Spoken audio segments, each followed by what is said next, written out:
That's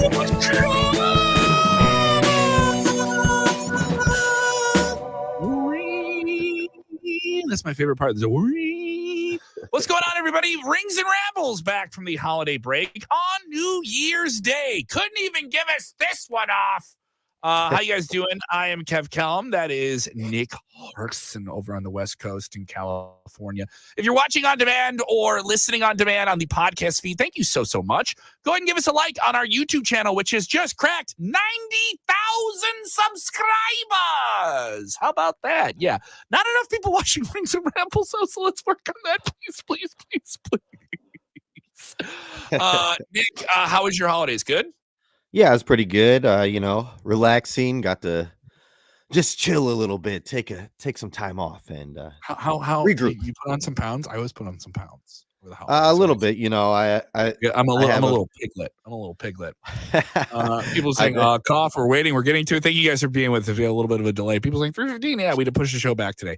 Thank you guys so much for responding. I appreciate this. People saying, is AJ Lee showing up? Yeah. So let's get into it. Big reports coming into this week's Monday Night Raw. We'll cover a bunch of different things here, but we ask you slam the like button and get on screen with us with your best and worst wrestling things of 2023. Something good and something bad. All right. You have to say both. I will not allow you just to be negative, blindly negative. You must give me two things. Two things. All right. And we'll do that before the end of the show. And we have plenty of things. We will talk about those uncomfortable issues with AEW and Chris Jericho. We will get to that within the show. I know some people will bring it up, so I'm not going to deny you that. We'll talk about the big news with AEW over the weekend. Of course, they have a new world champion and the devil reveal, all that good stuff. But let's get into what's going on here within an hour, maybe, with Monday Night Raw. WWE is on a hot streak. The holiday tour, have you heard these numbers? They're like selling out everywhere on these house shows. They did their most profitable house show they've ever done at Madison Square Garden with CM Punk. Sold 15,000 tickets, which is crazy. Yeah. And a lot of hype, though, because we find out Andrade wrestled on the pay-per-view for All Elite Wrestling. He's a former member of WWE, and it has been public for a long time that he wants to get out of AEW, to the point where he's started fights with people backstage. I want to know what you guys are thinking about this. If you're watching live, if you're watching on demand, I still want to hear from your comments. I'll jump into you guys, by the way. If you watch on demand, if you're not with us live, that's fine, too. But what do you think about this situation? Because Dave Meltzer's saying it is like almost a done deal that he shows up possibly tonight on Monday Night Raw. I'm not going to say it's for certain because, Dave is saying it's a very good chance. Big Papa Dave Meltzer saying it's a very good chance he shows up tonight on Monday Night Raw. And they've been teasing it. WWE's been teasing a former champion showing up on the show. So they're talking about a guy who was just on pay-per-view for their main competitor, their main rival, 2-3 days ago, showing up on their television show. This is Monday Night Wars all over again, man. Yeah, it's crazy. I love it. I'm happy if Andrade does show up tonight. I think that it would be a huge pop. But it's he has publicly wanted out of AEW for a while, and I hear things are just getting ugly right now, or they have been, the exit, and that's never good. But at the same time, I'm excited to see Andrade back over in WWE. I think it's going to be a good move. Unfortunately, had to go a certain way. Where do you plug him in? Because there's a lot of I mean, I think that he could end up. Where do you plug him in, dude? Like, there's a lot going on right now. There's a lot in WWE. You're hopping right in a hard time. Yeah, it is tough, but maybe he not teams up, but joins forces with Santos Escobar and them and whatnot. I don't know. We'll see what happens, but I do think it's a good move, and I think they'll find a spot for him. Either way, you're seeing him on the heel side of things. Yes, I do see him coming in on the heel side of things. That's where you're seeing him on the heel side of things, right? Definitely. All right. People asking, is The Rock a possible return? Well, I mean, we'll just talk about 2024 in general. I know everyone just freaks out about just returns and stuff like that. The Rock is a possibility. He put some stuff out there recently that kind of alluded to. He did a charity meeting recently with some people and brought it up and alluded, and he said he talked to somebody about it, saying like, oh yeah, I just talked to somebody about how I'm going to lay the smackdown on people in WWE and how that's going to play out. And just announced that his football league is merging, and that's going to happen right around the time of WrestleMania. So they didn't use that to promote the launch of the league last time. He was supposed to do it. He publicly said that. He said, yes, we were supposed to do me versus Roman. Do they get to that this year? I think there's a possibility. Yeah. I mean, if you did that tonight, holy crap. I would not, if you had The Rock come back and the Andrade story is the swerve, number one news, like number one trending story, you're getting CM Punk level traffic right off of that. Oh, yeah. I mean, I think with The Rock, you really don't want to see it coming, but also I think him showing up at the Royal Rumble would be wild. That would be so nuts too. I think I would save him for the Royal Rumble and I would do Andrade tonight. I would go with the safe bet. That's just my take. Just my take on this. People saying Andrade into the LWO as well. So they're kind of with you on that. What did you think of AEW? What do you think of the results coming out of that over the weekend? This is their big show closing pay-per-view. Well-received show. There is a cloud hanging over this with the entire Chris Jericho situation, which is the next story we will cover. We will get into that. But I do want to talk about the wrestling results. The guys and gals who went out there and busted their humps and had some good shows. I got to catch bits and pieces of it. I haven't been able to watch the whole show because it's the holiday and everything. But they chose a tough night to run. They still did pretty well. I understand, put on a good show. They revealed Adam Cole, Bebe, as the devil, and Mike Bennett and his crew, the Kingdom, along with Wardlow, are the masked men. It makes sense. Yeah. Long-term payoff. This is a way to keep Adam Cole on television, Bebe, without being able to wrestle Bebe. This is a way to do that. MJF looked terrified, and then they took MJF off the roster page on the allelitewrestling.com website. So everybody thinks, he's leaving, because the thing was he didn't have a contract in 2024, the bidding war of 2024.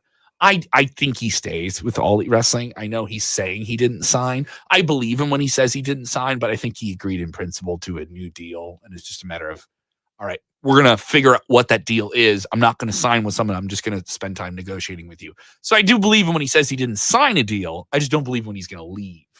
I just don't think right now is the time to leave. But he was banged up dealing with injury. So he loses the title. The devil reveals himself and influences the match. Samoa Joe is the new AEW World Champion. How do you think it all played out? I like it. And you did mention MJF is a little banged up. This gives him some time to walk away and heal up a little bit, but it also adds that speculation with taking him off the roster, so I like it. It gives a little storyline there. And then, Samoa Joe, after he won the championship, going into the presser, just calling out everybody like Adam Page, I'll whoop his ass any day of the week. I love it. I love the whole presser that they do afterwards, and Samoa Joe just bringing that attitude. So I'm with it. And good for Joe, guy who's been in wrestling for how long now? I mean, he's been a world champion before. He did that in Ring of Honor. I know everyone says, this is not the biggest time. Fine. But this is certainly the biggest title he's ever had for a major television promotion. This is the first time that, WWE never pulled that trigger with him to make him a world champion. So, I mean, you got to say that AEW is a better fit for him overall, even though AEW is a staunch number 2 right now with the business the way you look at things. But I think going with Joe as a guy to chase, a guy you can have good matches with, a guy who doesn't have to wrestle that really fast pace. He looks like a badass. You don't look at him and don't see holes in the act. You know what I mean? You know what you're getting. You get it from him. And he can do, he has all the seasoning of a multi-tool player. He can do the character work. He can do the shenanigans and still be Samoa Joe at the end of the day. And you're going to have a lot of shenanigans. You're going to have a lot of pieces moving around, sports entertainment. You're going to have a lot of that to kind of keep up your game here and, secure a new TV deal and get your quarter hours and all those other things. Was the devil thing revealing though to you? I mean, it seems logical. It was the best option. I mean, the other ones I heard that were out there, like they went with Jack Perry and then the controversy with him. And Sean Spears was one of the guys under the mask apparently at one point, but he already left the company over the weekend. So still a lot of stuff going on here that don't have anything to do with the matches and everything like that. We had Miro and Andrade wrestling on this pay-per-view, and now we're still talking about one of them showing up at the competition. And Miro apparently is somebody that wants to get out of AEW as well. So, I mean, perceptions are starting to become reality, right? I mean, you got to deal with the problems there, right? Yeah, definitely. And, the whole Andrade wrestling this Saturday and then possibly coming over tonight, that's just crazy to me. But, business is business. And Miro, Mhm. another former WWE guy, it's funny to know that he wants out as well. So I don't know, man. It's crazy to see this all happening and unfolding right now. But like I said, it's part of the business.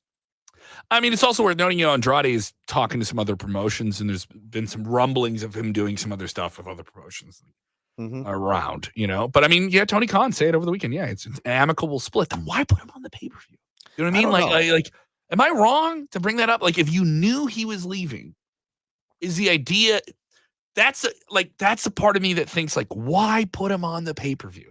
There are so many things they're doing right now that like this makes complete sense. This That is makes no sense. You know what I mean? Like this makes no long-term sense. If you knew going into that pay-per-view that he wasn't going to be with the company in a month, why are you giving that spot to somebody who wants out the door? Is it just to yeah. send the clue to people like, hey, if you leave the company, this is how you leave the company? I can understand that. But now you're really putting the cart before the wrestling horse here, to some degree. I think you got to play your cards right and go with the hands you got. I think it would have been better if they went with somebody who's going to be there on Wednesday, not I somebody's going to be on Monday Night Raw tonight. Yeah, I completely agree with that. And that's not a shot at Andrade. You know what I mean? That's just it's the way things are working right now. And this is the competition you want. Like this is kind of like this is the competition you guys want. You're gonna get it. And that isn't me being like, oh, pro WWE or anti AEW. It's just like responses, man. Contracts come up, people compete, people get upset. Attitudes, you got to balance all that. I mean, and then do we get into the Chris Jericho thing? How much do we want to touch this? I don't really know. It's an uncomfortable topic. It is a little uncomfortable. And, Chris is putting his work over the years. I don't know. It's really nothing set in stone right now, but it is concerning. So, definitely. I mean, it's concerning to say the least. So to put this into full perspective, this may take a while for full. I tried to explain this to somebody who doesn't follow wrestling at all. And they're like, this all roots from Stephen Pugh. He is a lawyer that represented Chris Jericho and Ace Steel. And their exit from AEW after we're talking about it, brawl out from 2022 backstage at the AEW All Out pay-per-view. Since then, CM Punk came back, did some stuff with Jack Perry, got in a fight with him. He got fired. The fight, though, from 2022, that one was nasty. Okay? And that involved executive vice presidents of the company. Apparently, Stephen Pugh puts out that if you sign with AEW, that there is a non-disclosure agreement that you have to sign through your handbook as an employee. A lot of companies have these. A lot of companies, you've probably worked with the company and you have to sign those too, depending on what it is. And this is one of the things that covered that. Now, he says that, then Jericho mouths off at him. This is all going back and forth on Twitter. This is public. You can see this. Some of this may be deleted, but you can easily find these screenshots. They're not hard to find. This is Chris Jericho, one of the most popular wrestlers who put them on the map when they started about 5 years ago. 5 years ago this week, they officially launched. So while all that's coming together, Stephen Pugh says, yes, you do have a handbook, and you definitely have signed this or you are around this. Unless you're not observing it, we can figure it out. If a lawyer says we can figure it out, doesn't that sound a little aggressive to you? Like if a lawyer says we can figure it out, doesn't that strike you as provocative language, right? And this isn't me taking Chris Jericho's side. Just when I hear that from a lawyer, I'm a little like, whoa, okay, are we going there? You know what I mean? Like, are we going to get into a legal mess here? Yeah. Like 4:20 a.m. on Christmas.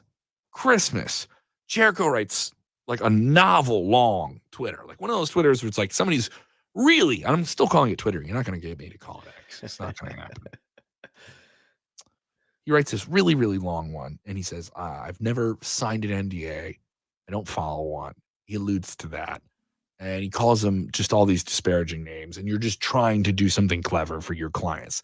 He's represented Chris Jericho. He's represented CM Punk, Ace Steel. He's represented some other wrestlers.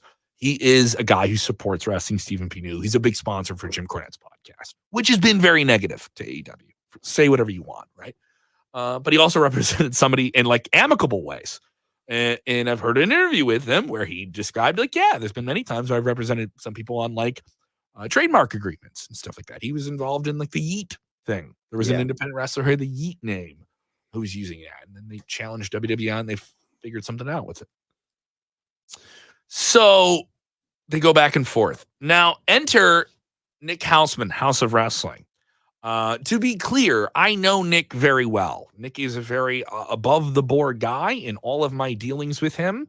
I am friendly with him. I don't mind saying that and clearing the air and everything like that.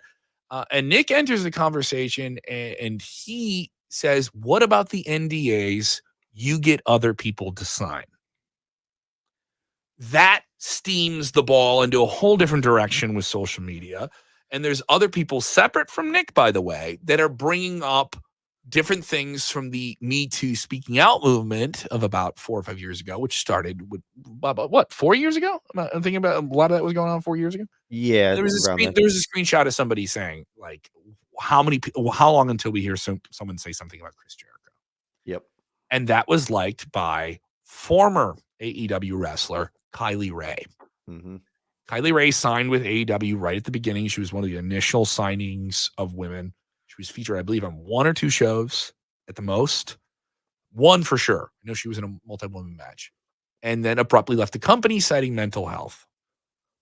And then wrestled for Impact Wrestling and then left the company also citing a mental health issue.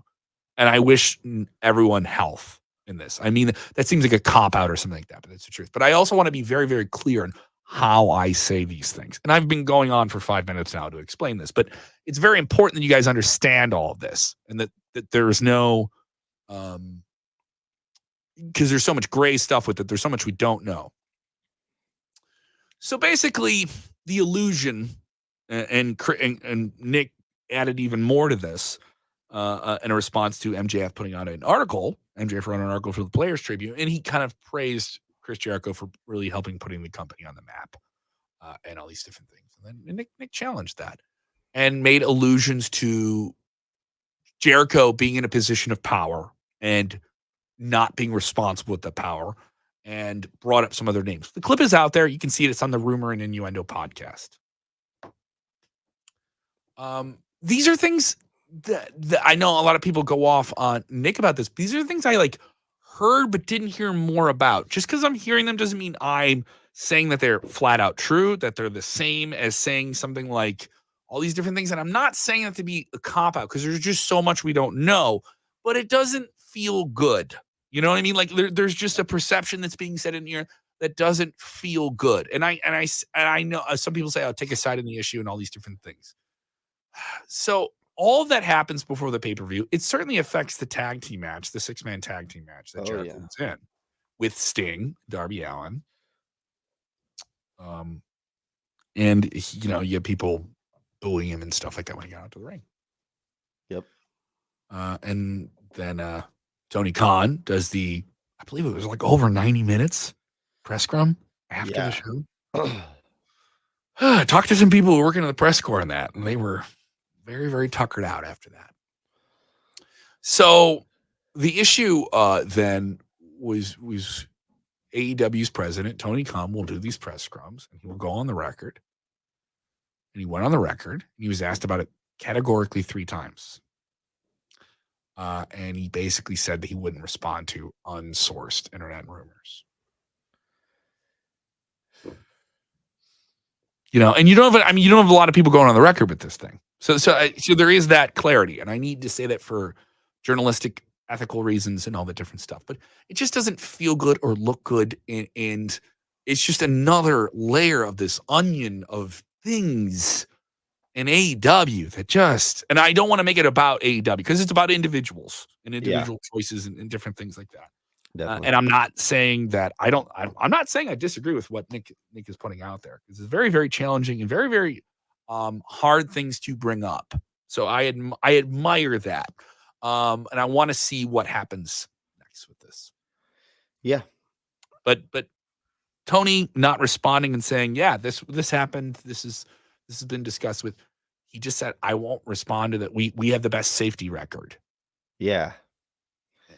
And it put more of a spotlight on it, and yes, you are in that position where you have to respond. And he was wearing Tony Storm was on the press conference, and I got to see the main event. It was a good show. And this press conference, and then he puts the hat on, He's having fun after the pay-per-view. All right, that's fun. But then you're being asked this very, very serious question. Yeah. And he's wearing a hat and these sunglasses, and it's just like tone deaf isn't the word, and then the response is like that. It just not a good look. No. And I don't want to be the guy who like bangs the gavel and judges how somebody responds that. But considering the circumstances, and everyone has their back against the wall and they're trying to negotiate a new TV deal, this isn't good either. This is not a good look. The way you respond to it, just take the hat off. All right, hey, I'm going to say this. This is what it is. Even it just, I don't know.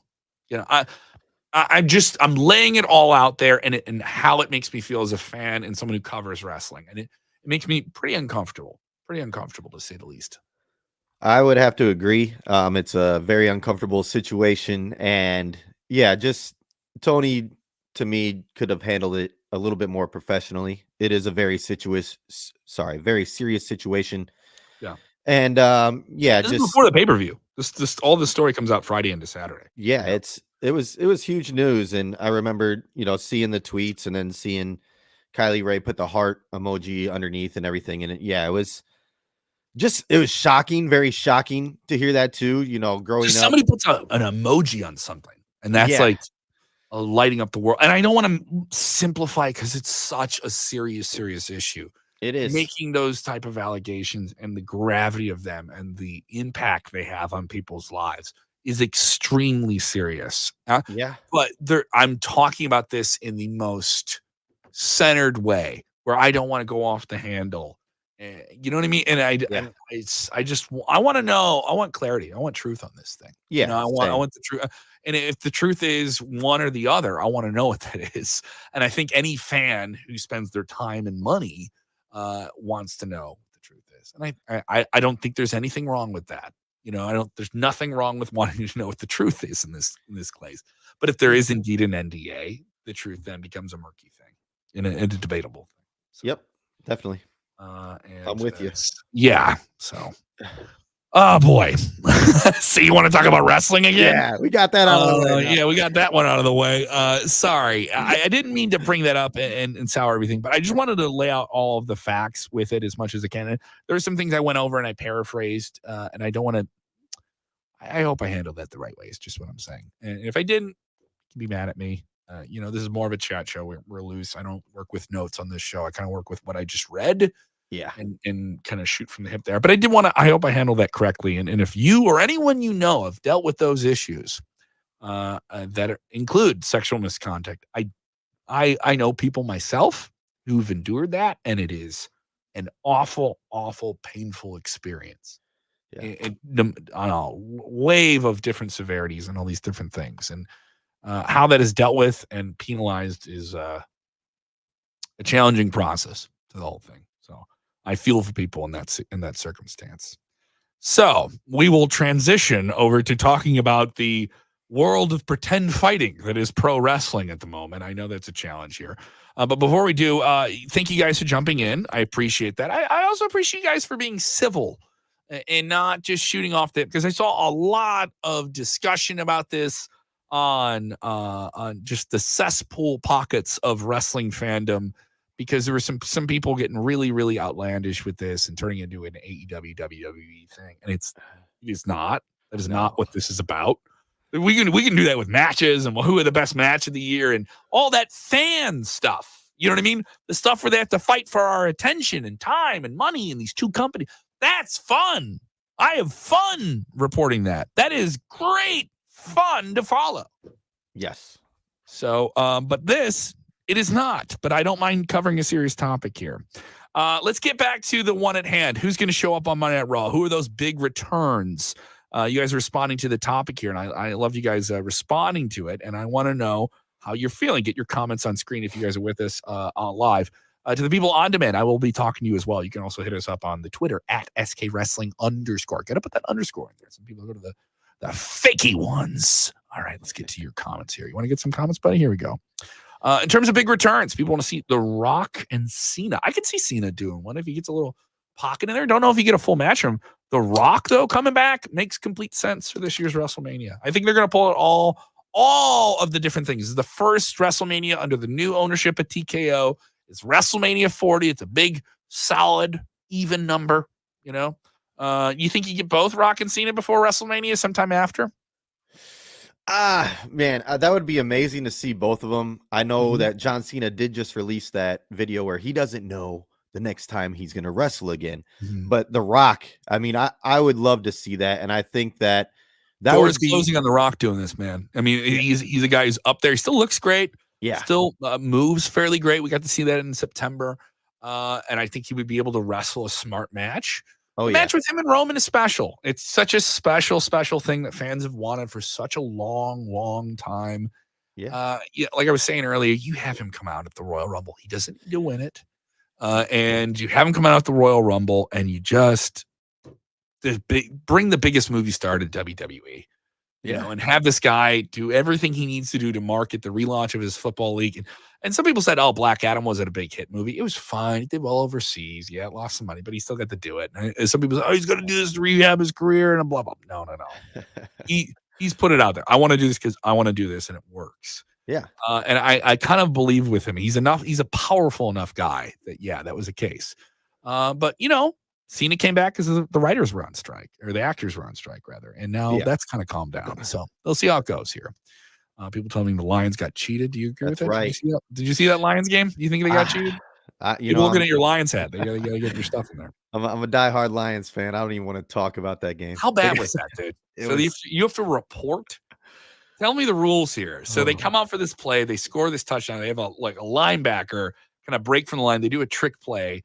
Yeah. And they would have beaten the Cowboys, would have made the playoffs, right? They wouldn't have made the playoffs, or at least won the division there. They won the division already. Didn't the Lions already win the division? Yeah, they won the division. They're in the playoffs, but they would have got a better seed. And the seed. Yeah. And anyways, I mean, if it cost them a playoff spot, I'd be like outraged. You know, that It does make a difference as far as home field advantage goes. You know, if they would have got the number 2 seed, they could potentially play another home game. So it matters. But yeah, they got cheated. That's a ton of money. That's a ton of money. Yeah, lost. I mean, if you're a Lions ownership, I guess you're really mad. I mean, if you're a Lions fan too, our very own one called Mona, she was losing her mind about that on Instagram. So yeah, shout out to Mona. You live in the city that used to be a city, Detroit. Good for you. I'm teasing. I'm making fun. I'm from Chicago. I have to say that. Happy New Year, y'all. Thank you, Jason. Happy New Year to you, dude. Happy New Year. He calls himself the next Kobe. Good luck on that, man. It's a lot to compare yourself to. Rob, in terms of the big returns we could see in WWE, of course, we expect Andrade to show up sometime soon in WWE. That is the report from Big Papa Dave Meltzer. I don't know why I said his name like he's like a guard in the NBA in the 90s. The man in the middle, Dave from the Wrestling Observer newsletter. Love it. He says MJF on Monday at Raw. I don't think MJF is leaving AEW. If he left, dude. If he left, how bad would that be, dude? How bad would that be? Oh man. That'd be so crazy. I don't even know what AEW would be in some deep water right there if he left. Yeah, it'd be interesting to say the least. Yeah. I just don't see it. No. Other people chiming in here. I've heard this one start to ramp up because people said former world champion. John saying Batista feeling the effects of the writer's strike. They always come back. Money talks. Well, the thing is, the writer's strike ended a long time ago, like months ago. And the actor strike ended a long time, months ago. So you got to follow your news there, buddy. Simple Google away, though.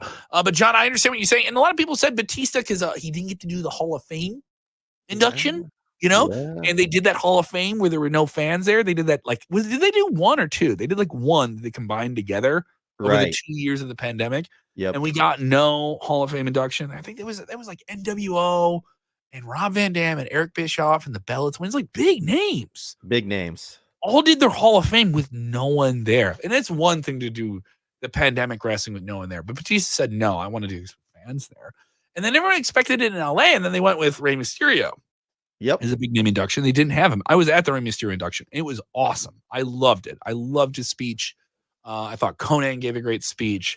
But if Batista goes in, he's the main guy. I can see him going in Philly. in Philadelphia and if they have him come back and like he comes back on Monday at Raw and they announce it, that'd be a cool way to announce a Hall of Fame induction. Not just have like, hey, because usually they just do a video package, right? Yep.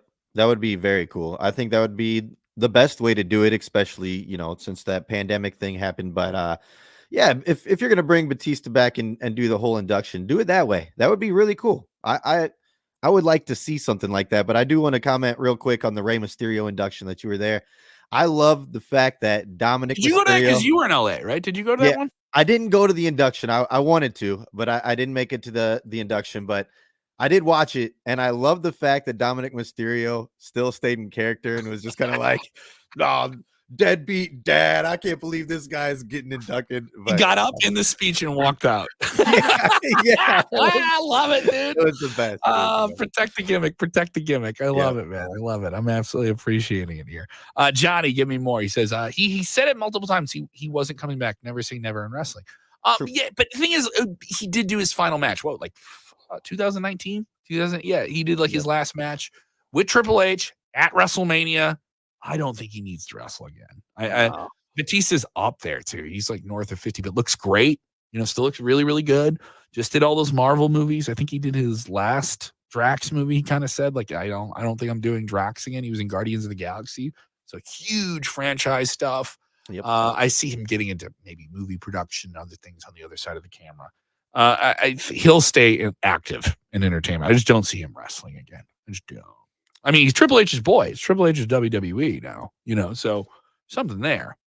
But while we're on the topic of Hall of Fame, can we just talk Hall of Fame talk? Because this is like the time of year.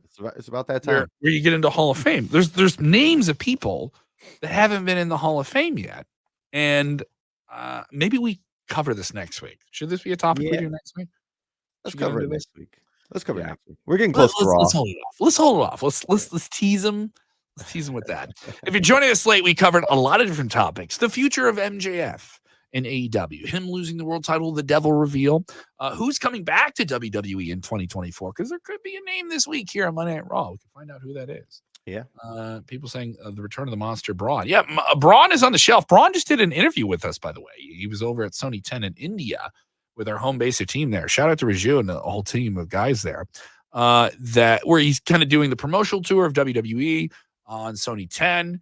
A big media relationship. Their second biggest media market is India. So, I mean, he's out there just promoting stuff and doing that. And they'll do that with injured talent who can go and travel. Charlotte will do this before she comes back after the knee injury. It doesn't matter when he comes back. He had a very serious neck injury. So, I mean, he's a big boy. Big boy. Bigger you are, the harder you have that injury, I think the longer it's going to take to get back. But if he popped up at the Royal Rumble, I think that'd be a pretty cool spot for him to come back in. Don't you think? Yeah, I think that they're gonna come with a few different surprises here. They can at use Royal somebody Rumble. like him too. They can use like a big man. They don't. I mean, they have Almost, but Almost has been like he fell off the face of the earth, right? And it's like, and him, that would make sense. It makes sense. We're missing that monster in WWE and what? Yeah, big man. Big. Exactly. Where used to be the big man territory. Now he's coming in there under 250. What's going on? Yeah, this is where the big boys play. WCW in the 90s. Someone's gonna scream at me. Nick, if they want to follow you on the Twitter machine, where do they go? At nharksen24. That's at NHARKSEN24. Yes, that's where you can find me. You can follow me at Kev Kellum on the Twitter machine. I still call it Twitter. We'll not give that up. On the Instagram at Kev Kellum6. And you can hear me on Q101. Q101 Radio, the alternative rock radio station in Chicago. I'm not too far from there, actually. So definitely go check out the stuff I'm doing at Q101. We have a lot of awesome stuff. You can listen to us anywhere. Great alternative rock music. You like Nirvana, you like Beastie Boys, you like 21 Pilots. Go check it out. It's on the iHeart Radio app. Also, you can listen to us on that app. If you just don't like watching the video and you just want us on in the background, go ahead and subscribe to the Sportskeeda podcast feed, all on one feed. Vince Russo every single week. Bill After every single week. We just dropped an interview with AJ Francis Top Dollar. Holla, holla, holla. Him talking about his WWE exit. Teddy Long, speaking of holla, holla. That's all in one feed. You can also get those full shows on the Wrestle Binge YouTube feed. Now, Nick, you and I have been voicing some videos here over on the Sportskeeda Wrestling YouTube channel, besides me burping. popping off. We've had some really, really great videos. We did a great deep dive into the Von Erichs recently with the release of the Iron Claw movie. Go see it. It is a very, very hard emotional movie to watch, though. And some really, really great ones looking into what's going on with CM Punk in the Royal Rumble and his Royal Rumble history. And we kind of break it down and how something could happen with that. We have some really cool videos coming out in terms of fantasy bookings for some other big bank on it returns that could happen with WWE in 2024. All right, so all the promotional stuff aside, thank you guys so much for standing by us here with the Rings and Rambles. So if you're watching and you watched this far, a simple thing you can do is hit the like button. It helps with this whole algorithm thing, right, Nick? Oh, yeah. Hit that like button, subscribe to the channel, share it with all your friends and family. Do the things that help us out. Nick, what personal things in that background would you give to someone if they liked? They like the Oh, you have a bunch of stuff that I want behind you. I don't know. So fast, you got Legion of Doom right over the left shoulder. Yeah, that's these guys. They were my favorite growing up. Oh, what a rush! Yeah, talking animal. So I don't know if I'm willing to part with any of this stuff, but dude, talk about a butt mashing game. That was the WrestleFest game, right? That's what that still is from, right over your left shoulder. Yeah. And every time I played that game, my wrist would just I would be like, oh, what happened? Yeah. Oh, I was taking on an earthquake. And then that was the game where you had to put more coins in to keep going. So when I got to play it at a great arcade outside of Chicago called Galloping Ghost, if you just love classic arcade games, go there. It is well worth the trip. If you come to the Midwest, make a point to stop there. $15 flat down. All the games are free play. So you don't have to put coins in anything. So you're really just getting your money's worth, right? And I remember playing that game and being like, I can finally beat this game because I don't have to put coins in it because I wasn't good enough to just beat it on my own anyway. Yeah. So that's what wrestling is. The thrill of youth that you never give up. All right. So thank you guys so much for helping us get back from serious issues with silly wrestling issues as well. Appreciate you guys so much supporting everything that we do. Go ahead and like the video. Go ahead and support the video. Go ahead and support us. Maybe we do more Rings and Rambles throughout the week. Next week, we'll talk about our predictions for 2024. Started the show, though, with best and worst things. Best thing, for me, business thing, I think TKO buying WWE was the best option of the companies that could buy it. But they're the best one. Worst thing, fans ain't giving up this BS on social media of the companies having to destroy one another. And I don't think that's healthy if you want one to be destroyed. But that's just my quick take. And give me a quick take there. Give me a quickie, best and worst. Just quick one, top of your dome. I mean, my let's see, best wrestling thing for me this year, I would have to say going to WrestleMania. Check that one off the bucket list. Finally, that was your first Mania. That was my first Mania. Yeah, so first one's always awesome. Yeah, so that was absolutely great for me. And then I'll have to agree, just all the negative feedback from fans fighting back and forth on the Twitter. I'm just trying to go in there. We're just exposed to it though, because it's like our gig. Like we have to see it. Exactly. So maybe this is just a personal work complaint, but it's also like I'm angry about internet stuff, but it's part of the gig. Yeah. What's your best and worst of wrestling? Let us know in the comments below. Thank you so much. Remember, when watching wrestling, enjoy wrestling.